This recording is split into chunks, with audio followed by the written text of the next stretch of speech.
لله وكفى والسلام على عباده الذين اصطفى أما بعد أعوذ بالله من الشيطان الرجيم بسم الله الرحمن الرحيم يا أيها الذين آمنوا اتقوا الله حق تقاته ولا تموتن إلا وأنتم مسلمون صدق الله العظيم اللهم صل على محمد وعلى آل محمد كما صليت وسلمت وباركت على آل إبراهيم إنك حميد مجيد عزیزان گرامی، اللہ رب العزت نے قرآن کریم کی بہت سے آیات میں ایمان والوں کو اپنے متعلق ڈرنے کی اور اپنے متعلق حق ادا کرنے کی بات کہی ہے۔ اسی طرح اس آیت میں بیان کیا یا ایھا الذین آمنوا اتقوا اللہ حق تقاته، کہ ایمان والوں اللہ تبارک و تعالیٰ سے ایسے ڈرو جیسے اس سے ڈرنے کا حق ہے، جیسے اللہ تبارک و تعالیٰ سے ڈرنے کا حق ہے ویسے ہی ڈرنا چاہیے۔ اور دوسری بات بیان کی ہے وَلَا تَمُوتُنَّ إِلَّا وَأَنْتُمْ مُسْلِمُونَ، اور تمہاری موت اس حال میں آئے کہ تم ایمان والے کلمہ اسلام کو کہنے والے کہ تمہاری موت اس حال میں آنی چاہیے۔ اللہ تبارک و تعالیٰ نے بہت سے احکامات بطور فرض کے بیان کیے۔ نماز پڑھنا یہ فرض ہے، زکوٰۃ دینا یہ فرض ہے، اسی طرح مال میراث کو شرعی اعتبار سے تقسیم کرنا تو وہ فرض ہے۔ عورتوں پر پردے کا فرض کیا، زکوٰۃ ادا کرنا، حج کرنا،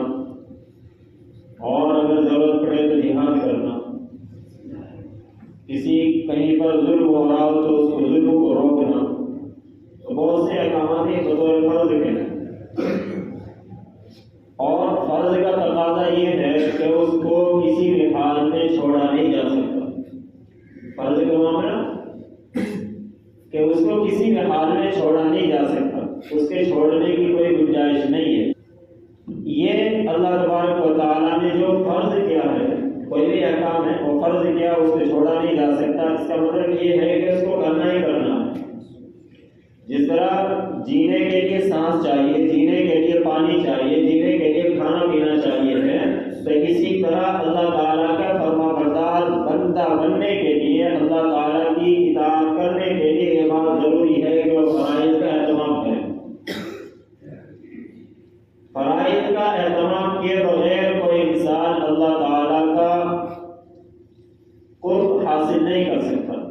اللہ تعالیٰ کا فرما بردار بندہ وہ بن ہی نہیں سکتا۔ اگر کوئی آدمی 5 وقت نماز میں صرف ایک نماز بھی چھوڑتا رہے اور باقی 4 نمازیں وہ پڑھتا رہے تو وہ مکمل اطاعت کرنے والا نہیں ہے، مکمل اللہ کی فرما برداری کرنے والا نہیں ہے۔ لیکن مکمل اطاعت کرنے والا وہی ہے کہ جو 5 وقت نمازوں کو اس کے وقت پر اور اس کے ٹائم پر ان کو ادا کرتا رہے گا۔ اگر وہ کسی ایک میں بھی کمی کرتا چلا گیا تو وہ مکمل اطاعت کرنے والا نہیں ہے، کیونکہ جتنی اللہ نے فرض کی ہے اتنی ہی ادا کرنی ہے، یہ ضروری اور لازمی ہے۔ اس کے علاوہ اور عبادات ہیں کہ ذکر کرنا ہے، درود شریف پڑھنی ہے، قرآن کریم کی تلاوت کرنی ہے، کسی غریب کی مدد کرنی ہے، یہ سب نوافل ہیں۔ یہ سب اپنی طرف سے کہ ہم ایک ہے اللہ تبارک و تعالیٰ کا فرض اور ایک ہے کہ اللہ تبارک و تعالیٰ نے ہم پر یہ چیزیں فرض کی ہیں، ہم اس کو ادا کر رہے ہیں، لیکن ہم اللہ تبارک و تعالیٰ کے اور اللہ کے رسول کے محبوب بننا چاہتے ہیں، ان کی محبت ہمارے دلوں میں، تو اس کا تقاضا یہی ہے کہ کچھ نوافل بھی ادا کیے جائیں، کچھ دعا بھی کی جائے، کچھ نفل روزوں کا اور نفل نمازوں کا بھی اہتمام کیا جائے۔ اس کا تقاضا یہ ہے بطور عقلیت کے، بطور انسانیت کے، اور بطور کہ ہم اللہ تبارک و تعالیٰ کو اپنا محبوب مانتے ہیں، کہ ہم اللہ تعالیٰ کے پسندیدہ بندہ بننے چاہتے ہیں، کہ اللہ تبارک و تعالیٰ ہماری دعا کو قبول کرے، ہماری ہے اللہ تبارک و تعالیٰ جس دین میں کامیابی رکھی ہے اور اس کامیابی کو ہمیں عطا فرمائے، تو اس بات کے لیے یہ بات ضروری ہے کہ وہ کچھ نہ کچھ نوافل کا بھی اہتمام کرے۔ ایک حدیث میں ہے کہ اللہ کے رسول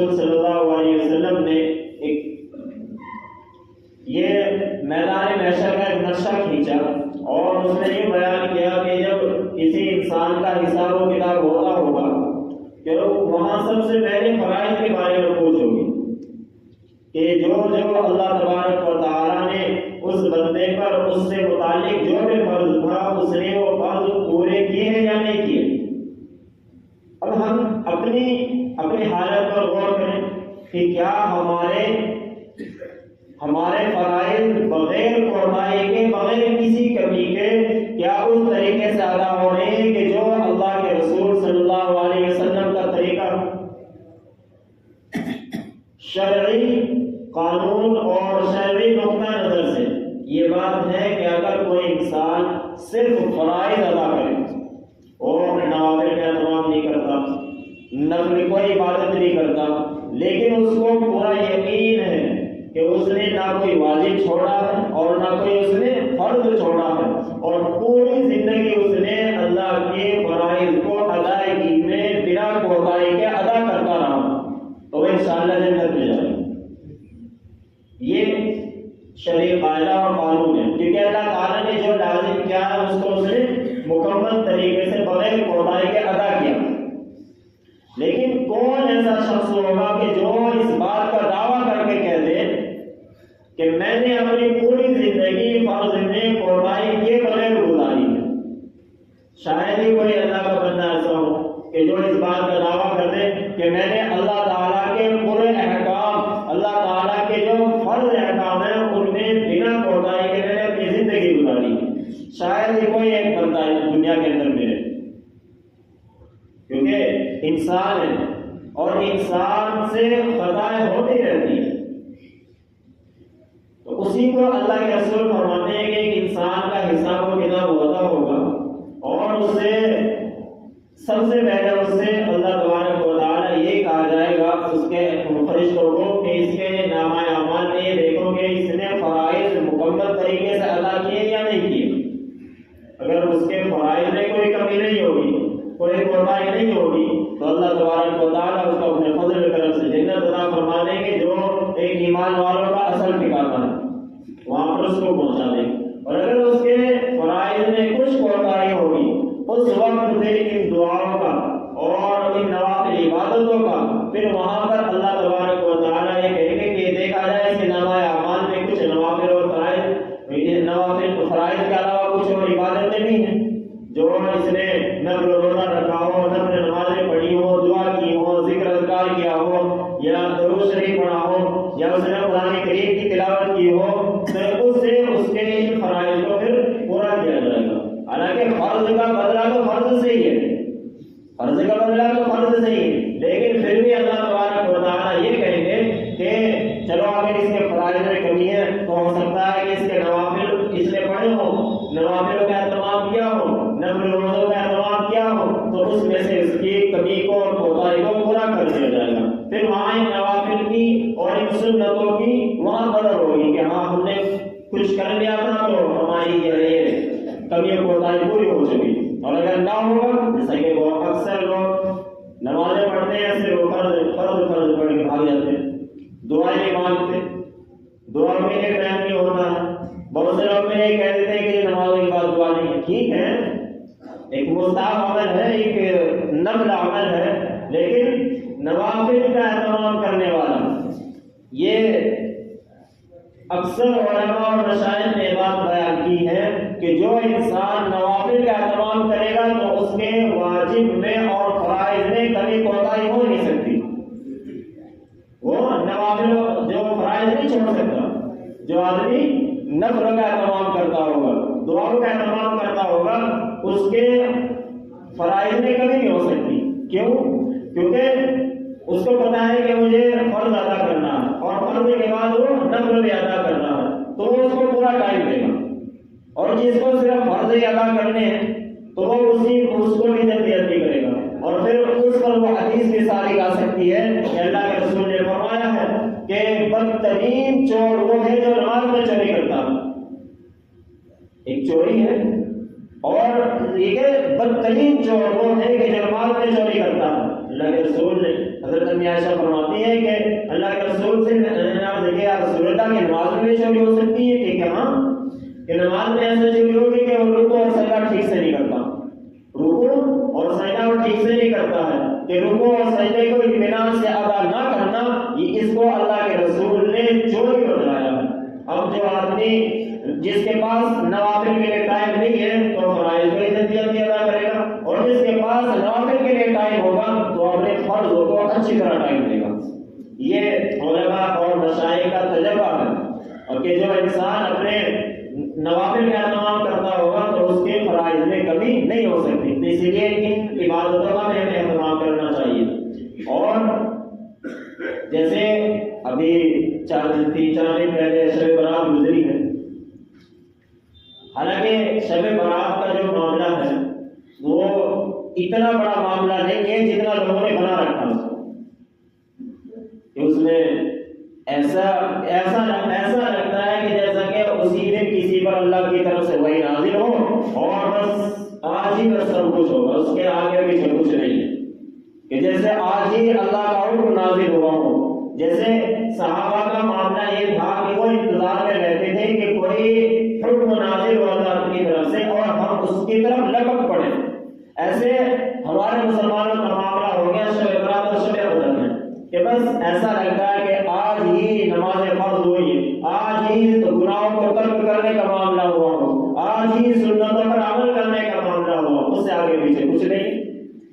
اللہ تبارک و تعالیٰ کا معاملہ یہ ہے کہ اللہ تعالیٰ بندے کے اس عمل کو قبول فرماتے ہیں کہ جس میں دوام ہو، جس میں ہمیشگی ہو، جس کو انسان بار بار کرتا رہتا ہو،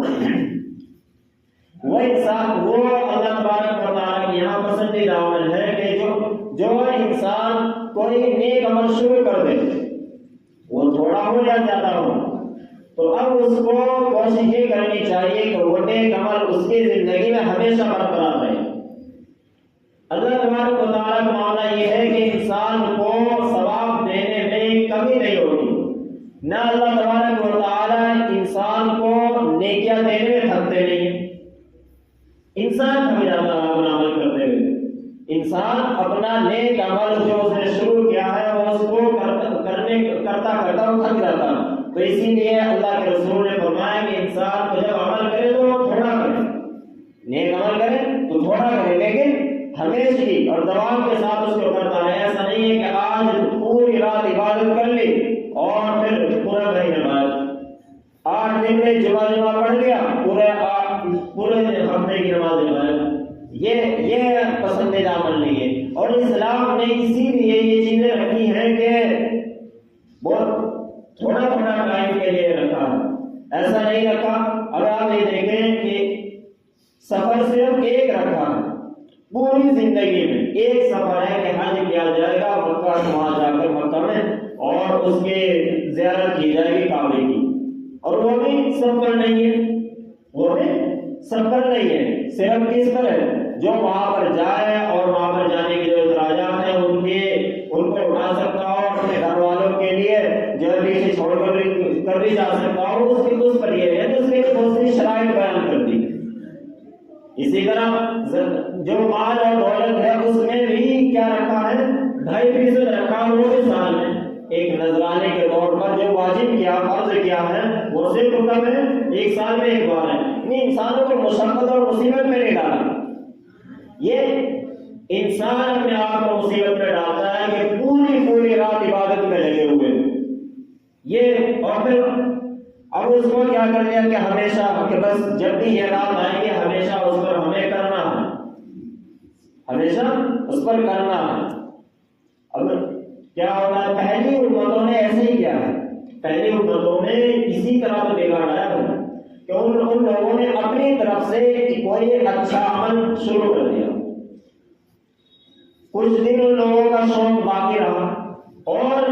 ہوتے ہوتے وہ ان کے اندر رسم بن گئی کہ اب اس دن ہمیں ضرور اکٹھا ہونا ہے، اس دن ہمیں ضرور لوگوں کی دعوتیں کرنی ہے۔ اب ہوتے ہوتے وہ بالکل ایک رسم کے طور پر ہونے لگا، پہلے امتوں میں ایسا ہی ہوا ہے، اور اللہ کے رسول نے جو اس طرح کے معاملات ہیں ان کو ختم کیا، جو اس طرح کے معاملات ہیں کہ جو صرف ایک ہی دن کے لیے یہ کام ہوگا باقی دنوں میں وہ کام نہیں ہوگا، جو ایسے کام تھے ان کو اللہ کے رسول نے بالکل ترک کر دیا۔